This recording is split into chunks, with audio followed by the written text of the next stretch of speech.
Some love stories uplift the world, and then there are those that quietly challenge our deepest assumptions about what love is supposed to be. We move through life side by side, create together, and share the same journey. There's just one label we never chose. What is it? Marriage. That was Goldie Hawn's way of describing her connection with Kurt Russell. A union that has endured for over 4 decades, untouched by formal promises, yet proving more resilient than countless traditional relationships in Hollywood. But then, at 79, during what appeared to be an ordinary exchange, Goldie Hawn left Hollywood quietly stunned. She revealed a perspective she had carried silently for 4 decades. "I never felt drawn to marriage with Kurt because I feared that defining it might somehow change what we had." It invites a deeper question. Does love truly require a ceremony to endure through time? Perhaps it was that careful awareness of what could be lost that allowed their connection to remain steady for more than 40 years. Leave a comment with 1 if Goldie Hawn's view resonates with you, or 0 if you see love through a different lens.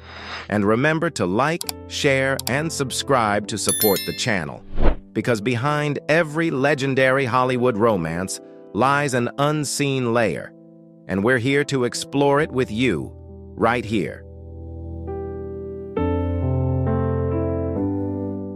After years of being celebrated as a portrait of enduring love, Goldie Hawn has begun to gently loosen the frame around the story the world built for her.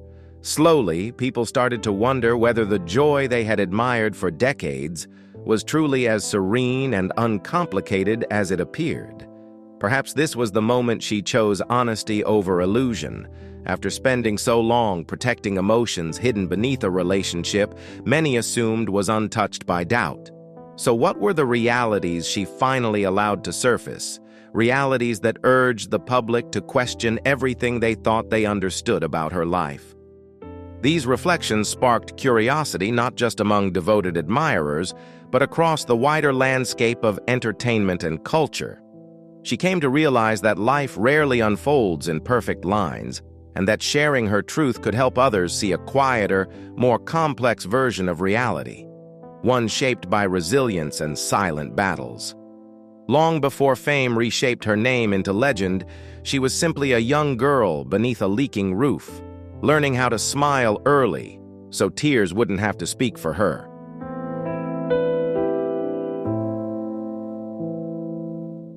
Goldie Hawn entered the world in 1945, growing up in the quiet suburb of Tacoma Park near Washington, D.C., in a modest home set among working families. Daily life carried weight, and each morning arrived with its own quiet test. When rain fell, drops slipped through the ceiling, blending with the soft echoes of her father's aging piano. His musical dreams never fully found their place, yet he kept shaping simple melodies into moments of meaning, even when they couldn't sustain the household. Her mother, a gentle yet resilient dance teacher, labored endlessly to keep the family steady while guiding 3 children forward.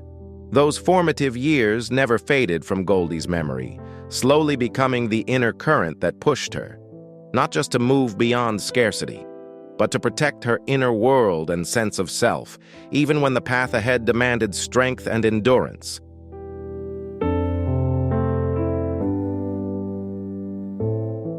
In that cramped space, Goldie would sway to melodies only she could hear, her skirt tracing quiet circles through shallow reflections on the floor. It was there she practiced turning heaviness into light, building a delicate armor of optimism she would carry forward. At school, amid whispers and sideways glances, the stage slowly revealed itself as the one place that felt like home. In the early 1950s, Goldie was a slight, uncertain child with unruly pale blonde hair, often standing apart from the crowd. Yet the instant music echoed through her mother's dance studio, an unseen spark awakened within her, shaping her motions into fluid lines and igniting a quiet glow in her eyes.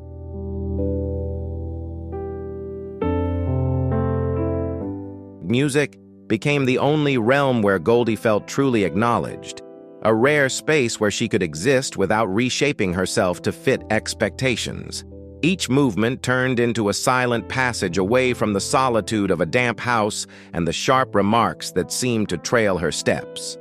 Once the melody rose, her small frame flowed with natural ease, and the gentle glow of the lights settled around her like a calm she couldn't find elsewhere. In that radiance, she sensed acceptance, being noticed, if only briefly. Yet the stage also offered an early truth she couldn't ignore. Brightness is temporary. It lingers for a moment, then gradually dims, returning her to the quiet shadows she had to learn to endure.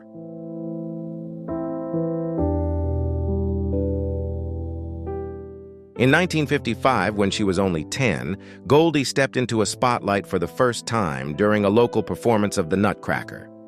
Applause rolled through the room like distant waves, and the glow of the lights painted her young face with an unfamiliar happiness.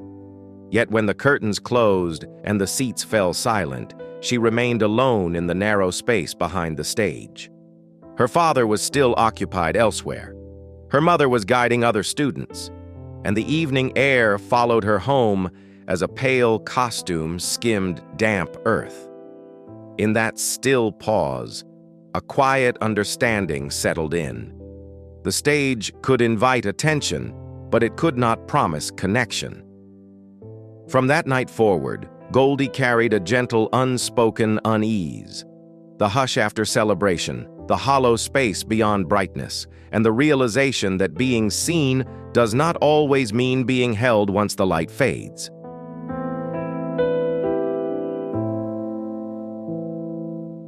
The louder the clapping became, the deeper her unease grew when the brightness finally softened and fell away. As she stepped into adulthood, Goldie moved through modest theater circles around Washington, D.C., before setting her sights on New York in 1964. She settled into a narrow attic in Manhattan, practicing through daylight hours and teaching after dusk, carefully measuring each earned bill beneath the cool shimmer of city lights. Each evening, after clearing away layers of makeup, she would pause before her own drained reflection and silently ask whether anyone would remain if the smile disappeared. That smile had turned into her quiet armor, a role she felt unable to leave behind. Shaped by hardship and guided by glowing stages, Goldie learned to exist in the fragile space between recognition and the quiet worry of fading from memory.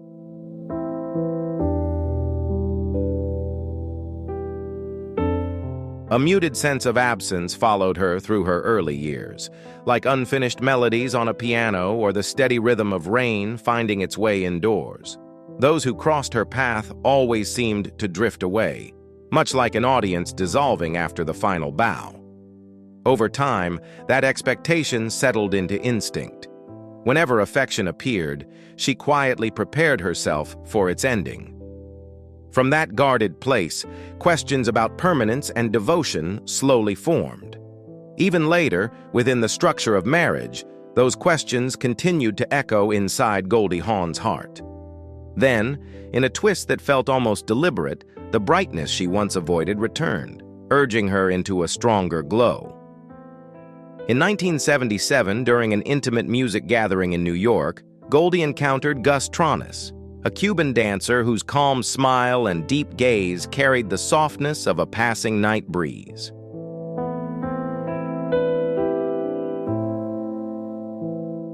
He carried no spotlight, yet his presence held a steadiness that allowed Goldie to feel grounded, something rarely found within her fast-moving, layered world. They rehearsed side by side, moved in rhythm, shared modest meals in a narrow living space, and smiled as rain traced patterns overhead. Gus once said, in a tone free of promise or spectacle, "I can't offer everything, but I will be here when you return." Those words settled in Goldie like a long-sought answer, giving her the sense that she had finally reached a place of belonging. In 1969, as her name began to surface in Hollywood, they chose a quiet wedding in Hawaii. The moment was simple. Only a handful of close companions, pale flowers, and the soft cadence of waves mingling with laughter. In the time-worn photograph that remained, she leaned gently against him, her eyes reflecting a hopeful certainty that love, this time, would stay.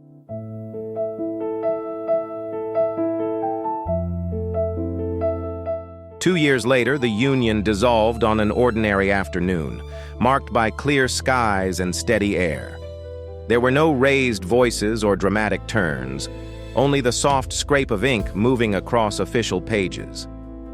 Gus, once her nearest presence, departed without spectacle, carrying a few belongings and impressions that seemed to thin with each step away. Goldie remained in the quiet apartment, thoughts suspended, held by an unfamiliar stillness. She scanned rooms that once carried ease and laughter, now stripped to their outlines. One object stayed behind, the old piano tied to her father's memory, a fragment of time she could not release. She returned to it whenever the world felt too loud. Sitting nearby, she listened inwardly to the echo of melodies he once shaped. In that imagined sound, she searched for a trace of what had been, hoping the past might offer a brief warmth that the present could not.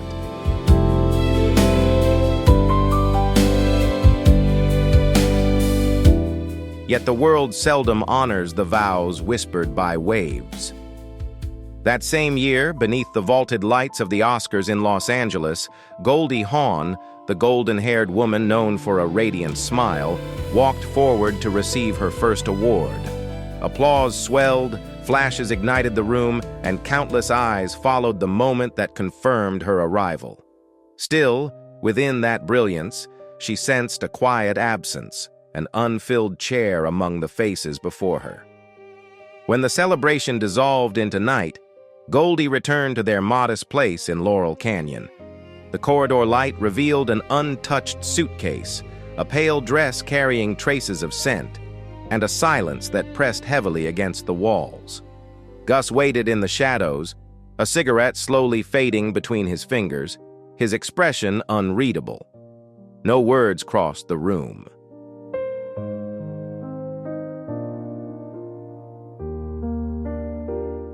Goldie returned from a photo session to an apartment wrapped in shadow. She moved inside slowly, her vision adjusting to the dense stillness settling into every corner. Each footstep resonated against the quiet, as though the space itself had been drained of life. On the table rested a single, motionless sheet. "I need some time away." The message was brief, offering neither clarity nor reassurance. Goldie held it with unsteady hands, the soft lights of a small holiday tree glimmering across a face marked by tears. In that instant, her sense of order seemed to fold inward, leaving her suspended in a feeling too heavy to name.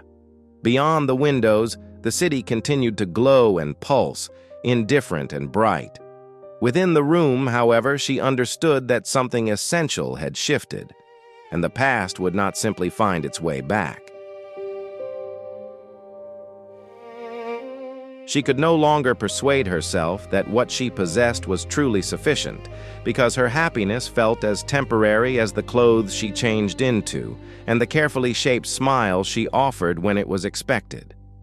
A deep weariness settled in, fatigue with her own reflection, fatigue with constant expectations. And in those quiet moments, all she desired was a sense of calm that felt real. As recognition grew, so did her caution toward joy. She began to doubt assurances, to question the idea of anything lasting. Applause, admiration, even remarkable opportunities held little weight if her inner world remained untouched. She couldn't escape the realization that with every gain, something within her quietly slipped away. For beneath it all, she had absorbed a difficult truth early on. Fulfillment cannot be purchased, and it cannot be displayed. It has to be felt where no one else can see it.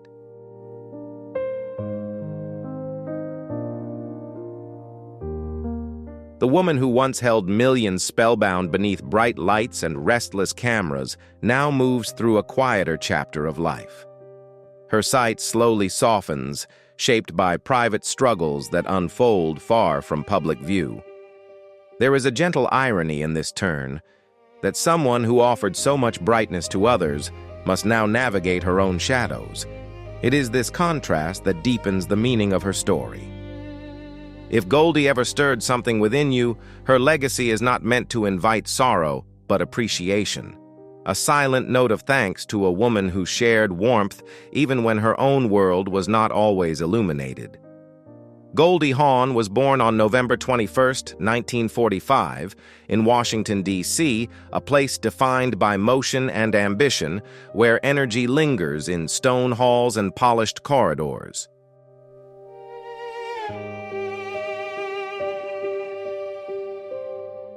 He leaned closer and murmured that he had never encountered a smile so radiant while carrying such quiet heaviness. The words moved through her like a gentle current, easing a long-held weight she hadn't known how to release. Goldie laughed, an unguarded sound she hadn't welcomed in 2 years of stillness. It wasn't a practiced expression or a polite response. It rose from a place that felt momentarily unburdened. In the months that followed, they gravitated toward one another, two lives finding shared warmth during a season of cold. Bill offered her a sense of care and presence that recognition had never provided. He didn't approach her as a symbol. He met her as a person, shaped by longing, history, and unfinished healing. Through his gaze, Goldie recognized something she had been missing for a long time: genuine understanding, steady compassion, and a form of love that felt quietly real.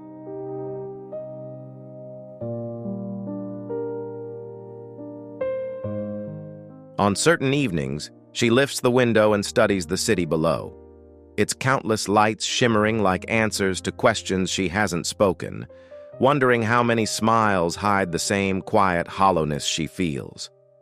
The brilliant skyline, glowing with motion, suggests a life overflowing with energy.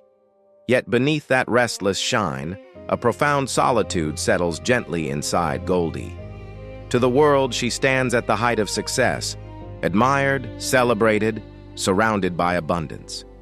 Inside the home, perched on the hillside, however, there is only a weary woman practicing the art of appearing content. Night after night, she faces the mirror, removing layers of color, meeting her own drained gaze, and softly asking herself whether anyone would remain if the smile finally disappeared.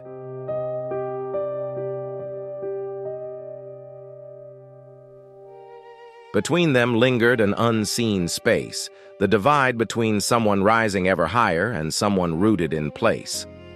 As the months passed, Goldie's recognition expanded, and the quiet separating them grew heavier. Her days were spent on set, while headlines praised her as Hollywood's symbol of joy. Yet when she crossed the doorway at night, the expression faded. A meal cooled untouched.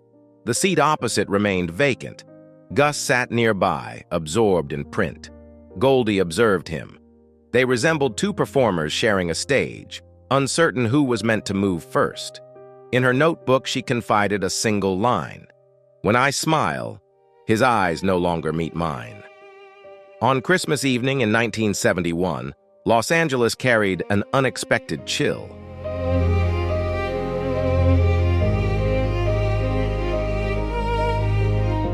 She hoped this bond would follow a different course, that perhaps life had finally placed beside her someone capable of easing old fractures, someone who could understand without explanation. On July 3, 1976, they joined their lives in Washington, D.C. Within a modest church warmed by late-day sunlight, soft beams filtered through stained glass, filling the room with a gentle, reverent glow. Goldie wore a plain white gown, free of ornament, yet carrying a quiet, almost weightless grace. As she reached for Bill's hand and met his gaze, she softly said, "I'm ready to believe again." It was more than a promise to him. It was a commitment to herself, to remain open and not allow former fears or hurt to close her heart. In that instant, the past felt released, Earlier wounds seemed distant, and a new direction unfolded ahead, shaped by hope.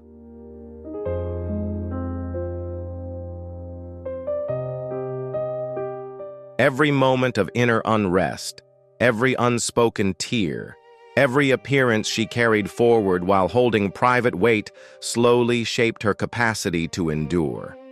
But this was never a loud or celebrated kind of toughness. It was a muted, inward force, a flexibility that yields without collapsing, a will that stays intact until it learns how to continue. At the same time, it felt confining, like an unseen structure that restricted both heart and spirit, leaving little space for gentleness. She moved with elegance, yet each motion seemed to trail a quiet heaviness. Within her mother's studio, warmth gave way to exactness, and closeness was exchanged for correction. Discomfort was not explored. It was expected to disappear behind a perfect surface. Her early years carried little ease. They became a long exercise in persistence, dressed in soft fabrics and careful form, with tenderness concealed beneath polished lines.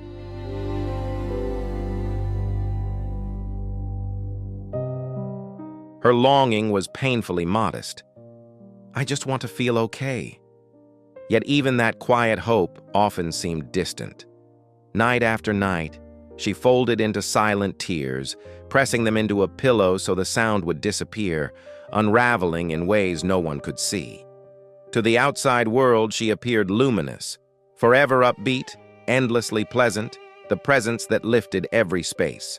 Within, however, she was slowly fragmenting. Years later, she captured her endurance in a single piercing thought. I laughed so the sadness wouldn't win. The public mistook her smile for ease. In reality, it was protection, shaped by uncertainty, strengthened through hardship, and sustained by sheer resolve. Goldie's journey is not a tale of delicacy. It is the steady creation of someone who learned how to last.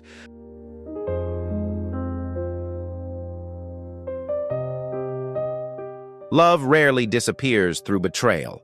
It fades through unspoken distance. And within that quiet space, fractures slowly appear. Fractures that led Goldie Hawn to question whether marriage could ever truly protect the heart.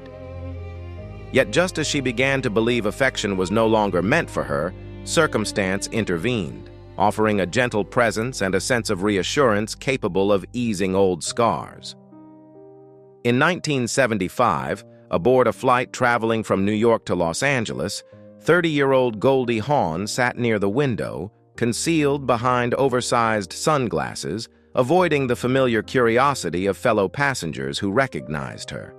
Beside her was Bill Hudson, a young musician with unruly curls, known for his work with the Hudson brothers, whose calm voice and easy smile carried a quiet warmth that seemed to soften even unspoken heaviness.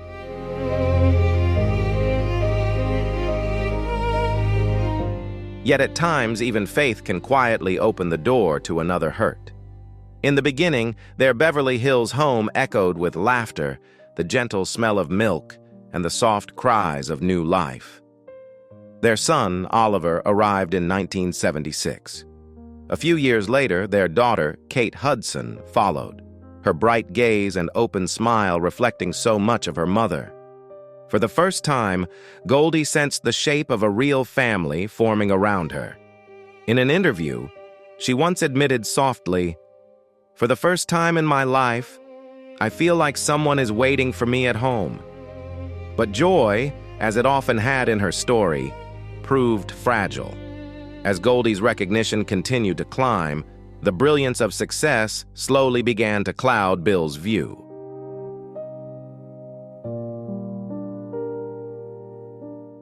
Decades passed, yet the quiet fractures in Goldie's heart never fully closed. On Father's Day in 2015, her son Oliver Hudson posted a photo with his father online, accompanied by a brief but piercing line, "Happy Abandonment Day." The words struck with unexpected force, slipping past the calm surface Goldie had spent years shaping. Feelings she believed had settled long ago rose again, the empty evenings, promises left unfinished, and the ache of seeing her children touch the same sorrow she once carried. Bill Hudson, once both partner and parent, answered with sharp public words, announcing a severing of ties as if distance could rewrite absence. Goldie chose silence. If you believe time has the power to soften even the deepest marks, leave a 1 below. If you feel some wounds remain unchanged, share a 0. And remember to like, share, and subscribe for more unseen stories behind Hollywood's brightest smiles, where light and shadow always coexist.